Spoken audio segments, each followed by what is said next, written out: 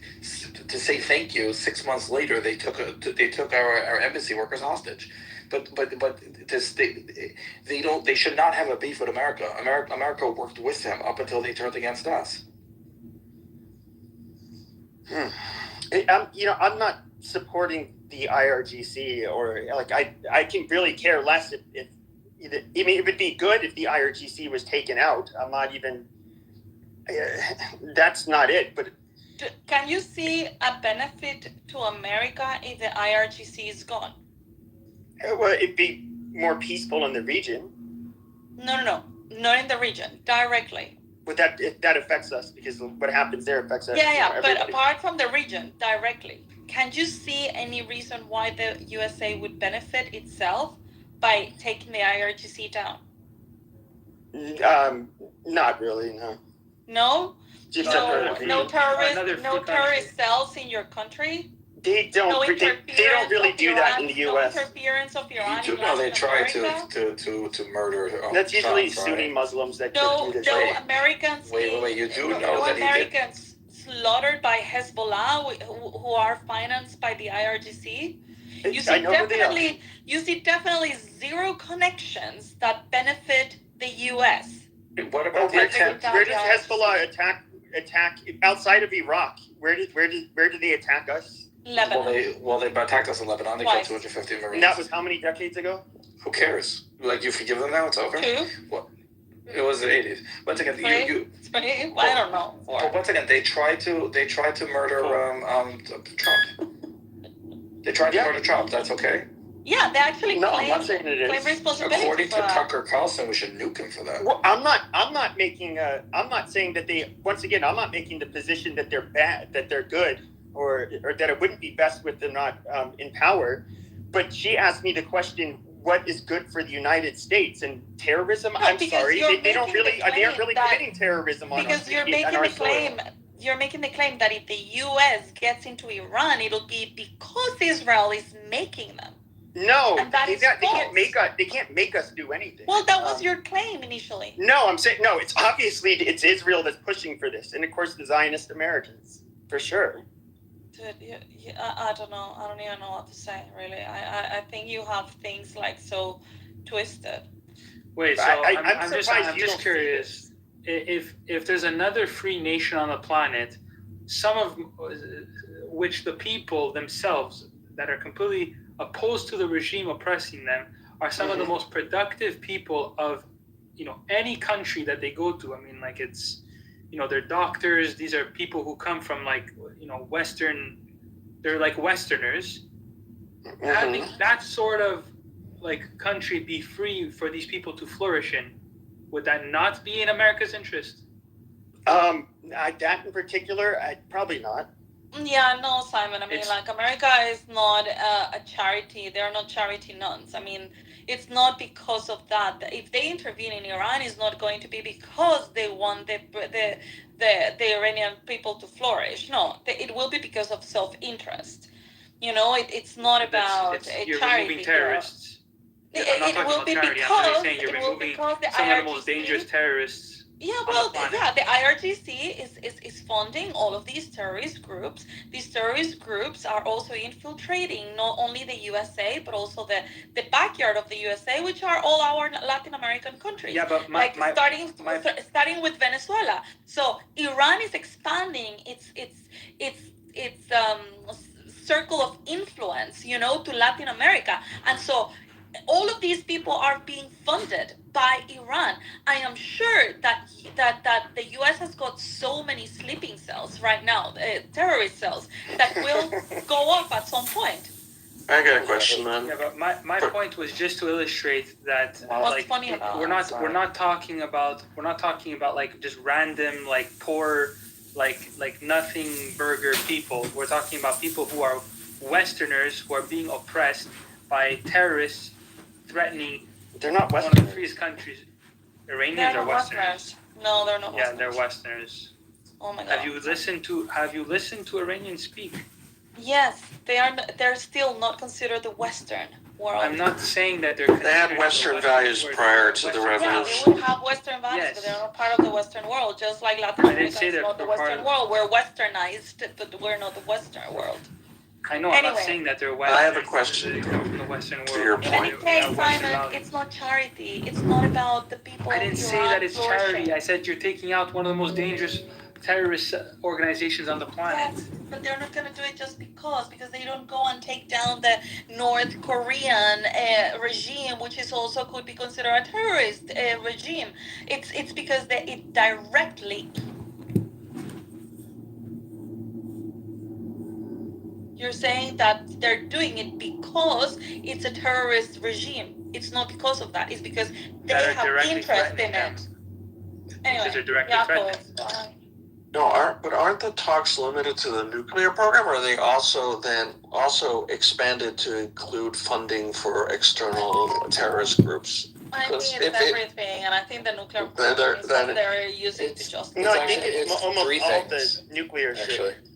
It's like they have to get rid of all of their enriched in uranium, and then they have to be on I think that's what basically a permanent, without a sundown clause, they have to remain basically they can't produce anymore. They have to stop their nuclear program, period.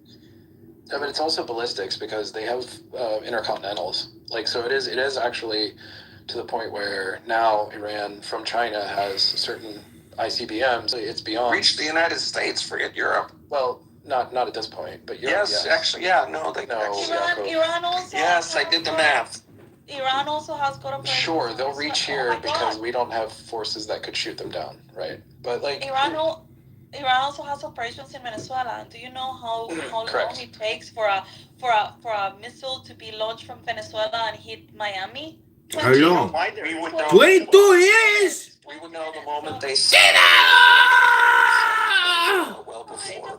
And it's not that they have any kind of control in Venezuela. Like Russia, they can only do that because Russia allows them to. They don't pull the fucking strings. Yeah, of course. The IRGC is waiting for Russia to allow them. Yeah. There's a big economic interest, I think, in Iran for America, which is that if you want to stop China from building the Silk Road and having untold influence over parts of the Western world, you kind of need Iran to become a much more Western-leaning, friendly country to stop the encroachment of China, not just in the Middle East, but following the Silk Road. If you want something from India, that's a big interest of the United States, is to actually sort of box in China from this, sort of encroachment on the West, and trying to bifurcate the world between China and the United States. Look, China wants to actually do this. They've made no secret about it, about building the Silk Road. Where do you think that's going to go through? Central Asia. Where is Iran? Boom. This is a huge deal for the United States in terms of thinking out 10, 20, 30 years.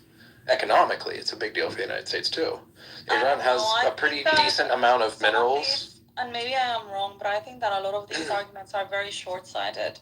I think that this is part of a much, much bigger plan than it's huge. It's a huge plan. Are used to see. Whatever the Silk Road, fuck that, fuck the oil, fuck the whatever. It's a bigger plan that Trump is envisioning. It's huge plan. It's so big you can't comprehend the size of the plan. The whole Venezuela thing is happening. The guarantees agreement with. But that's about getting China out of South America too. Israel and Gaza and Israel and Gaza is todos everybody. Through commercial interest, instead of just relying on diplomacy, he is actually trying to strike a lot of commercial agreements with all of the Middle East. He's trying to isolate Iran, isolate Russia. I think that the next one that it's going to take place is going to be Russia, Ukraine. And he is isolating some of these powers, probably China, so that to force China into a table, to make some. To force them to do what they have to do for the legitimacy of the country. Countries and stop being enemies with everyone. Otherwise, it's never going to work out for them. It's never going to work. That are going to set the music that everybody is going to dance. And I think that that's what Trump is trying to do. He has got a much bigger picture rather It's a than huge just like laser picture. focusing on very Huge specific political picture. issues. It's a huge That's kind of, picture. I think that's a little naive. If we only cared Of about course it is naive. having more people like us, I'm not saying this to be, you know, in a satirical way. I'm not talking about people liking you. The I'm talking fuck, about Pepe? people bowing to you because you are showing them who is the boss. Yeah, but like, Soy look de at what's happening in Panama, jefe. right? Panama was up for renegotiating, or at least opening up to companies the Panama port, right? Which the Panama Canal is a huge deal. And what happened? They went with Maersk. They kicked, basically, China was pushed out of getting access to the Panama Canal. That's actually a big fucking deal. They own they own both sides. They don't anymore. Yeah. I know they used to, right, and they were kicked kicked out. out. The whole point around what's happening in South America is to box China out of South America.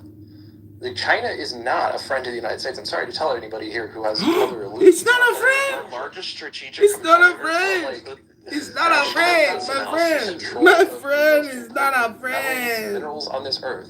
China has near monopoly over control over a lot of important shit.